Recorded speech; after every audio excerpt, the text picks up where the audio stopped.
नमस्कार, मी प्रकाश विश्वनाथ मयेकर, चौंडे वाठार. आम्हाला काजळघाटी ग्रामस्थांनी जी काय सेवा करण्याची संधी दिलेली आहे, म्हणजे त्यांच्याकडे आम्ही जाऊन विनंती केली होती की तुमची जी काय होळी यावर्षी ती आमच्या आभारातूनच घ्यावी म्हणून. त्याप्रमाणे त्यांनी आम्हाला आमच्या विनंतीला मान देऊन त्यांनी आमच्याकडेच त्यांनी होळी यावर्षी आणलेली आहे आणि आम्हाला सेवा करण्याची संधी दिलेली आहे. त्याच्याबद्दल मी आणि आमचं संपूर्ण मयेकर कुटुंबीय आम्ही ग्रामस्थांचं काजळघाटी ग्रामस्थांचं आभार मानतो. ओके, नमस्कार.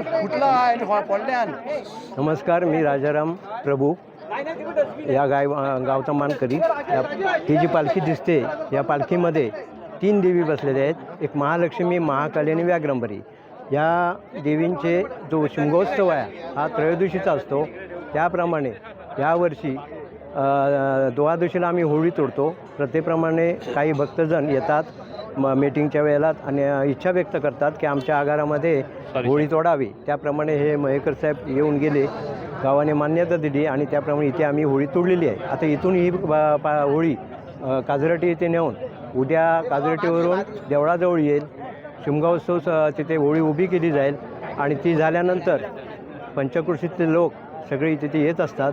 तर ते आटपल्यानंतर ती पालखी 4 दिवस देवळामध्ये बैठी असते. ती कधी आपले शेवटचे शिमगे म्हणजे धुलीवंदन, शेवटचं धुलीवंदन त्या दिवशी झालं की दुसऱ्या दिवशी पालखी रामेश्वरला भेटीसाठी जाते आणि रामेश्वरची भेट घेऊन झाल्यानंतर गावभेटीला जाते. तसा या पालखीचा जो देवींचा जो उत्सव असतो हा किमान 15 दिवस तरी असतो. त्याप्रमाणे 27 तारखेला सगळे गावभेट होऊन त्या मंदिरामध्ये येऊन तिथे आमचा रूपा उतरला जाणार.